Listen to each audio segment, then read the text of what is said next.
В этом видео вы увидите, как я переехал или же почти переехал в США за 30 дней. Я покажу вам всю свою жизнь в течение этих 4 недель. Расскажу, как вы можете переехать в США. Покажу, с какими сложностями я столкнулся. Поговорим, какие документы нужны для переезда. Слетаем вместе с вами в Дубай. И, конечно же, как переехать в США в 2024 году. Это видео и влог, и теория по переезду, и, возможно, мотивационное видео. Но все же моя цель была сделать историю моего последнего месяца в России. И того, как я начал выполнять свою главную мечту детства – переезд в США. Вы наверняка хотите знать, почему это видео называется именно так. Конечно же, это кликбейт, однако с другой стороны, я считаю, что чтобы переехать в другую страну и начать жизнь заново, нужно сначала сжечь себя прошлого. Твой тип личности должен соответствовать взрослому и ответственному человеку, который готов и выдержит переезд. Кто бы что ни говорил, переезд это невероятно тяжело. Поэтому, безусловно, я показываю лишь талику своего пути.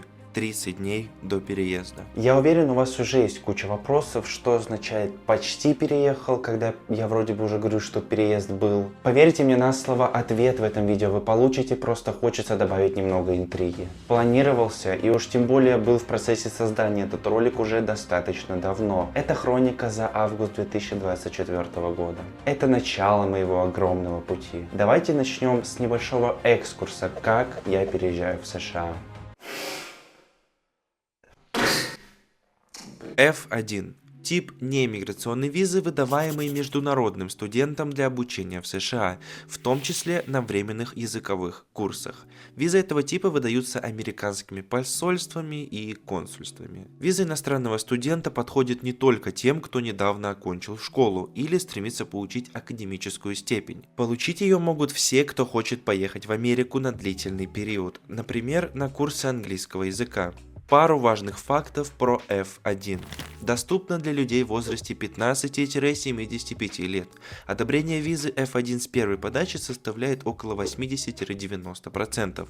Но эту тему мы раскроем чуть глубже далее. Эту визу можно получить в течение 1-3 месяцев. Можно получить ее также в пустой загранпаспорт. Подойдет и тем, кто не знает английский. Статус можно продлевать на любой срок обучения. Да, вы не ослышались. По этой визе можно находиться в США столько, сколько вы захотите. Главное – посещать занятия и оплачивать их. После же можно попытаться получить грин-карту, поступить в колледж или же любым иным способом сменить свой статус. Давайте разберемся с вопросом, в какой город мы переезжаем, почему именно этот и в какие города еще можно переехать этим способом. Так вот, переезжаю я не один, а с моей девушкой Полиной, и выбрали мы город Сан-Диего, Калифорния. Безусловные пару фактов, которые привели нас именно к этому городу, это солнце, которое светит в солнечном Диего 320 дней в году, комфортный климат, как раз под мой слабый иммунитет, самое большое комьюнити русскоязычных людей от нашей компании и, конечно же, это как раз тот самый город из наших детских мечт. Пальмы, океан, солнце, все как надо. Однако по студенческой визе можно переехать чуть ли не в каждый город и не в каждый штат. Поэтому я думаю, даже нет особого смысла перечислять. Города почти буквально все. Сейчас попрошу вас подписаться на мой новый телеграм-канал, на котором вы будете узнавать абсолютно первыми новую инфу. Вы будете знать, что и как сейчас происходит, когда будут выходить новые ролики, и также очень много лайв-информации. Поэтому заходите, он сейчас абсолютно пустой, все соцсети новые, так что залетайте, подписывайтесь. Думаю, хватит с нас пока что теории, пришло время показать первую неделю. Как я уже говорил в начале, мне необходимо воссоздать себя. Ведь та дофаминовая яма, в которой я застрял на пару-тройку лет, никак не дала бы мне переехать и банально радоваться жизни. Распорядок дня был таков. Первым делом утренняя рутина. В нее входит чтение, небольшая зарядка и после чтения книги на английском. Очень спонтанно открыл для себя, что это невероятно действенный способ для изучения английского. Главное – читать вслух. Далее завтракаем и, конечно же, начинаем вновь заниматься любимым делом – YouTube. На самом деле я здесь с детства, с 12 лет. Невероятно люблю это дело, однако выше я уже писал про дофаминовую яму. Не выбравшись я из нее, этого ролика никогда бы в жизни не было. Наконец, спустя продолжительное время я вернулся к созданию видео и запечатлению своей истории. Далее работа, сидя в том же кресле, и вечером тренировки. Тоже важный момент моей трансформации. Фиксируем такой распорядок дня, осталось повторять его день за днем. Пожалуй, вернусь к теме дофаминовой ямы третий раз и раскрою ее глубже. Глубина проблемы действительно сходу не поддается пониманию, однако начать снова быть собой, заниматься любимыми делами, не сидеть часами в шорцах, не читать новости изо дня в день, погружаясь все глубже в думскроллинг, или тратить время, проводя десятки часов в ютубчике или играх, было невероятно тяжело. Первые 3 дня это было на уровне физической зависимости. Я буквально физически сдерживал себя не поддаться искушению потерять целый день за очередным просмотром сериальчика. Конечно, в этом нет ничего плохого, важно знать меру. Однако в моем кейсе нужно было временно отказаться от абсолютно всего, что жрало мою энергию последние несколько лет. А сейчас вы увидите небольшую вырезку с моего последнего дня в Москве. На самом деле основная его суть была свозить моего лучшего друга в Москву. Поэтому мы решили сходить на какой-то рандомный концерт, в это время выступал Фара, я решил ему просто показать город. Ну и также для меня это тоже такой знаменательный день, это один из последних моих дней в Москве. Неделя подходит к своему завершению.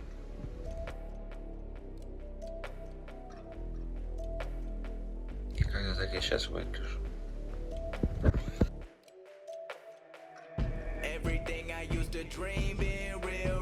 Первый день в Москве учила. Ты выспался?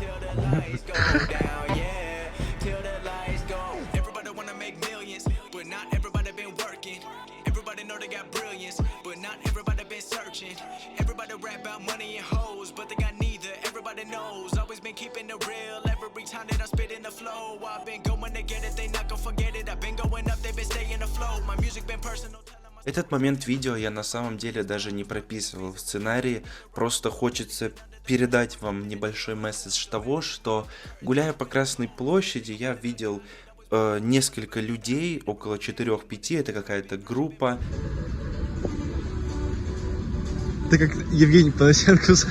Которая стоит с различными флагами, вы это все видите на экране, ну и раздает некоторые новостные такие бумаги, которые я, честно говоря, забрал с собой вместе с переездом на будущее, чтобы показывать это потом новым знакомым. Так вот, содержание этих новостных газет я лучше говорить не буду. Вкратце, люди на Красной площади предлагают закинуть ядерные бомбы на Вашингтон. Абсолютно политической повестки сейчас не будет, просто как факт, вот живите теперь с этим, что на Красной площади происходит такое. После чего подошли правоохранители и, конечно же, ничего ему не сделали, просто проверили, что это свой человек. Я думаю, вы знаете, что было бы, если бы там стоял другой человек без ядерки на Вашингтон.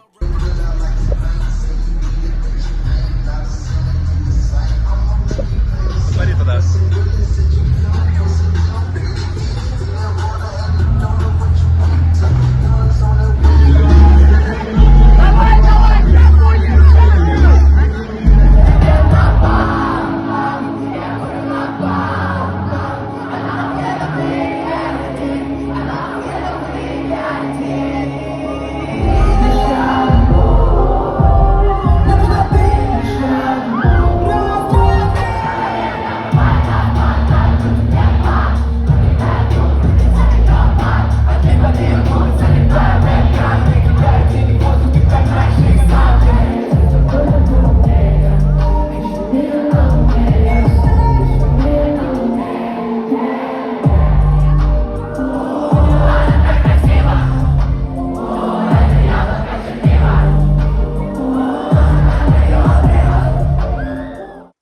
Окей, теперь давайте немножко расскажу про то, какие документы нужны и какая последовательность действий для переезда. В самом переезде нам помогала компания ANK, поэтому сами заполнением документов мы не занимались. Однако приблизительно весь путь я вам рассказать смогу. Изначально проходит консультация с визовым специалистом. На консультации нам провели индивидуальный разбор нашей ситуации, оценили шансы на получение визы и ответили на все интересовавшие нас вопросы. По странам прохождения, по необходимым документам и по поездке в США. США. Кстати, после разговора нам сказали, что шанс получить визу 99% в нашем случае. Одной из главных причин этому я говорить пока что не буду, потому что я оставлю это для своего кейса, однако в основном суть в том, что нам 18 лет, мы только окончили школу, и это самое время съездить, чтобы сдать TOEFL экзамен, после чего вернуться и поступить в Россию. После чего собираем документы, подаем в школу, получаем обратное приглашение от школы, которое называется форма I-20. Это происходит в течение 14 дней. Документы, которые нужно было подать, следующие. Это скан загранника, анкета, нам помогли с ее заполнением, аттестаты, банковская выписка на английском языке на имя студента или спонсора и письмо от спонсора по форме школы, если же у вас опять же спонсор. То есть оплачиваете поездку либо вы, либо любой ваш родитель. Школы почти всегда принимают, просто банально, если у них есть места, у них они обычно всегда есть. Далее необходимо записаться на собеседование через форму DS-160. Собеседование с консулом необходимо для того, чтобы получить как раз таки заветную визу. На этом и завязано видео. Получить визу и улететь. После успешного прохождения собеседования, которое, к слову, на самом деле легче, чем может показаться сходу, вы можете лететь в США. Прилетать можно аж за месяц до начала обучения в школе. Но справедливости ради, на собеседование с консулом вам потребуется огромная кипа документов, но на самом деле там нет ничего тяжелого, просто их очень много. Особенно мы проходили вдвоем, пришлось собрать нормальную такую стопочку, но это банальная распечатка на принтере, ничего особо тяжелого. Вторая неделя от первой сильно не отличалась, однако это была неделя, в которой ранее установленные упорядоченные действия постепенно внедрялись и были все ближе и ближе к тому, чтобы назвать их привычками. Так я неделю и прозвал. Неделя привычек. Если вначале мне было невероятно тяжело, если я делал это сквозь физическую силу, то сейчас это намного проще. Как и с любой зависимостью на самом деле. Сначала тебя люто ломит на уровне физическом, чем дальше, тем легче. Я думаю, вы поймали мой тейк, дофамин, зависимость, от которой я начал избавляться, и уже идет проще. По крайней мере, сценарий я пишу сейчас, во время второй недели, и, честно говоря, самому интересно, что будет дальше. Друзья, на самом деле очень интересно, что же произошло за эти 3 месяца. Все, что было дальше, смотрите на моем канале обязательно, ролики будут выходить и, надеюсь, довольно часто, потому что это писал я в августе, происходило это в августе, сейчас вы сами знаете уже декабрь. Я надеюсь, вам реально интересно, что было дальше, так что опять же все будет на канале, либо в телеге или инсте. Итак, одна из самых интересных тем этого ролика – это мой личный опыт. Почему именно Америка, почему не другая страна, как и почему вообще сейчас в 18 лет. В Америку я мечтал переехать еще с ранних лет. Многие из нас росли на фильмах, сказках и культуре Америки. Поэтому эта идея так сильно прижилась, а главное понравилась мне. Безусловно, есть много хороших стран. Есть страны в разы лучше, да, мы говорим про Швейцарию или в каких-то аспектах Японию. Я не знаю, в какой стране я постфактум путешествия останусь жить, однако отправочный пункт будет США. Другие страны вообще не привлекают меня в данный момент. Из сильнейших плюсов это возможности. Я смогу получить качественное образование, условия для бизнеса куда лучше, чем в странах СНГ, ну это очевидно. Про моменты с медициной, инфраструктурой городов, полицией, красотами и тому подобное говорить даже не имеет смысла. Ролик бы вышел на несколько часов. То, что я переезжаю в свои 18 лет, может многих удивить. Эту тему я более подробно раскрою в одном из следующих видео, однако основной мотив следующий. То, чего хочу добиться я, никак не состыковывается с той страной, в которой нахожусь я. Именно из побуждений жить, а не выживать, я решил переехать. Но блог с политикой у нас будет чуть дальше, там мы подробнее затронем эту тему. Сейчас я расскажу немного о своем канале. Вы сами понимаете, что он абсолютно новый и чистый, но на самом деле на ютубе я с 2016 года. У меня было несколько каналов игровой тематики, один из которых даже был довольно успешным. Просмотров зачастую достигали 100 тысяч и выше. Однако они давно заброшены как раз таки из-за того, что сейчас главное переезд. YouTube — это дело, которое я люблю. Именно поэтому я хочу продолжать этот канал. Идей для видео у меня просто уйма. И если этот ролик наберет хоть какие-то первые просмотры, и вам станет интересно следить за моим путем, поделитесь в комментариях идеями видео, которые вам интересно было бы смотреть на этом канале. Также я думаю, людям было бы интересно посмотреть на то, как на это отреагировали друзья и также семья. Поэтому давайте поговорим о менталитете российских граждан и их мнении на текущий момент про США. После ракеты на Вашингтон, я думаю, вы уже немного догадываетесь. Друг у меня был всегда один, безусловно, он это поддержал, так как сам планирует в ближайшем будущем переезжать в Грузию по смежным мне причинам. Семья отнеслась с пониманием, в частности мама.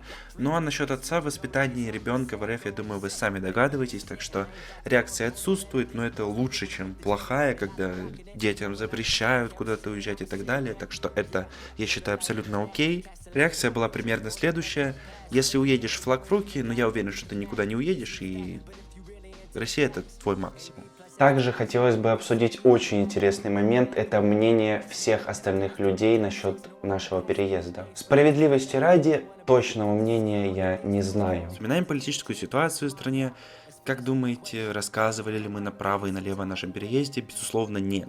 Хочется еще на свободе на самом деле побыть. Абсолютно все мои знакомые и почти все одноклассники, за исключением пары человек с IQ выше единицы, поддерживают то, что происходит внутри и вне страны. Это та реальность, в которой я живу последние 2 года. Я эти 2 года тупо молчу, а внутри меня сердце разрывает. Экспериментальным перформансом я собираю толпу, ты соблюдаешь табу. Кнут и да по хребту, пряник тает во рту. Третья неделя прошла примерно так же, как и вторая неделя. Опять же, привычки устоялись, документы потихоньку собирались, мы готовились морально к тому, что будем пробовать получить визу в Америку, так что особо в этом блоке говорить нечего. Идем дальше. Итак, мы с вами дошли до пункта о причинах моего переезда. На самом деле их настолько много, что я готов говорить о них сутками. Последние 2 года я очень сильно углубился в изучение конфликта между Россией и Украиной. До 22 года я также придерживался позиции против власти. С каждым годом, с каждым месяцем и с каждым днем в России все ухудшается по геометрической прогрессии. Оставаться здесь адекватному человеку просто неприемлемо. Я не вижу ни одной причины оставаться здесь. Я еще не знаю, насколько на этом канале я хочу затрагивать тему политики. Внутри я еще невероятно много хочу высказать, но давайте лучше назову просто основные тезисы переезда. Так вот, главные причины моего переезда из России. Первое — это отсутствие личностного роста во всех перспективах. Во-вторых, это отсутствие качественного образования, которое стоит еще и куча денег. И в-третьих, это твое образование нигде в принципе не ценится. Ну а далее по сценарию шли следующие пункты, однако все очень сильно изменилось.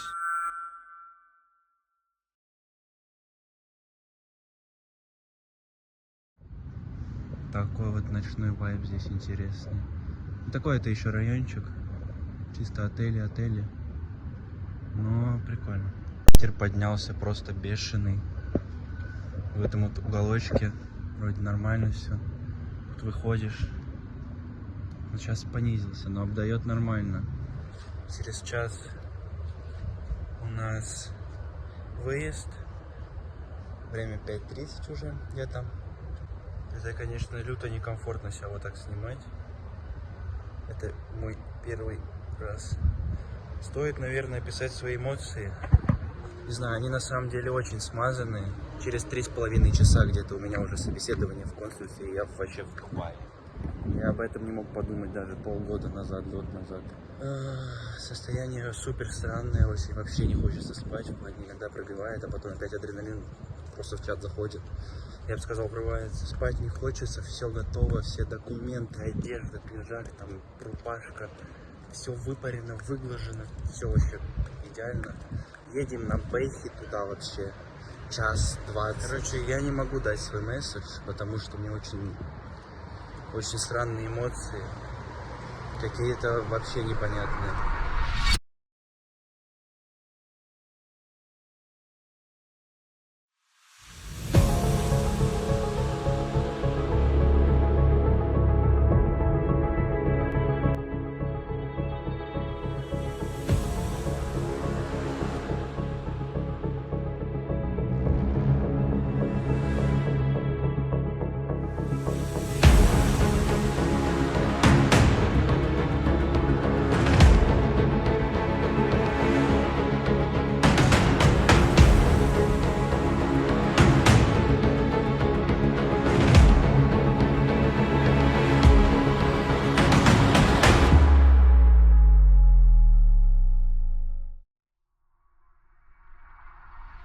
Как вы уже могли, скорее всего, догадаться, нахожусь я сейчас не в России, но и не в Америке. Прямо сейчас я в Тбилиси.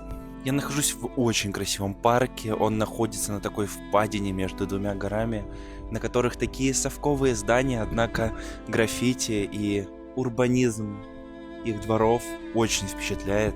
Тбилиси — это тот город, в который я хотел переехать еще очень давно. Это было до Америки, когда я еще считал, что переехать в Америку просто невозможно. Однако именно сейчас я нахожусь в этом городе. Честно говоря, я ни капельки не сожалею об этом. Это очень классно, город невероятно крутой. Еще будет очень много видео из этого города. И как вы уже могли догадаться, я получил отказ.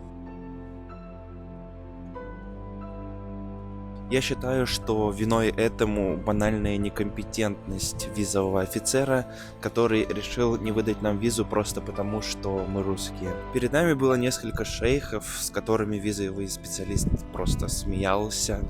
Они шутили, рассказывали истории друг другу вместо того, чтобы проходить интервью. И, конечно же, им выдали долгожданные, да недолгожданные визы. Однако, когда пришли мы, по взгляду, на самом деле уже было понятно, что это отказ. Им якобы не понравился пустой загранник моей девушки. Визовый специалист девушки принес загранник визовому специалисту моему, то есть мы одновременно проходили это собеседование. Они посмотрели в него, они посмеялись, и тут же прилетел отказ. Я считаю, что, конечно же, дело в русофобии. Однако я не оспариваю это решение, мне просто обидно, что кто-то под моим паспортом развязал войну в Европе, и теперь из-за этого я не могу улететь. Еще очень много всего случилось, я буду рассказывать это, скорее всего, в следующих видео, так что обязательно подписывайтесь. Что делать после отказа? На самом деле отказ — это, в принципе, вариативный случай, это может случаться. Я так понял, если у тебя русский паспорт, точнее российский, то шанс на это намного больше. Так вот, после этого можно подавать еще много раз документы, можно много раз проходить интервью до того момента, пока ты не получишь визу. Так что, в принципе, вы уже догадываетесь, что было дальше. Однако я подумаю, снимать ли второй ролик. Если этот очень сильно вам зайдет, обязательно сниму продолжение. Расскажу, что было после. Ну а сейчас на канале будут выходить влоги мигранта за границей. Пока что тематика будет, конечно же, Грузия и Тбилиси. Однако все будет в прерогативе того, что я русский, я россиянин, уехал за границу, и я буду показывать свою жизнь. В этом суть канала. Пожалуйста, не подписывайтесь, если вам нравится только Грузия или только Америка. Конечно, конечная точка это будет США, однако, в общем, прошу вас понять максимально сейчас эту информацию. Это блог мигранта за границей. Можете не подписываться, я настоятельно рекомендую не подписываться, если вам интересно что-то отдельное. Допустим, Тбилиси, там Батуми, Америка, Лос-Анджелес. Только по этой причине прошу вас не подписываться. Реакция на отказ, конечно, была максимально плохой. Было очень грустно, я был в огромном смятении и не понимал, почему это просто произошло. Я даже не записал никакого видео, ни голосового. Если записал голосовые, я постараюсь это найти. Даже не было слез, не было никаких эмоций, я просто был в смятении, почему так. На этом моменте, я думаю, пришла пора прощаться. Это был мой первый ролик, это первый видос в ИРЛ. Я максимально над ним старался. Ну а в следующем же видео я уже буду рассказывать что-то отсюда, из Тбилиси, поэтому обязательно подписывайтесь и смотрите следующий видос. Я уверен, вам будет очень интересно. Надеюсь, что он вам тоже очень понравился. Вы поставите лайк, вы поддержите видосик, подпишитесь. Ну и, конечно же, очень сильно прошу вас подписаться на соцсети. Это Телега и это Инста. Максимально буду за это вам благодарен.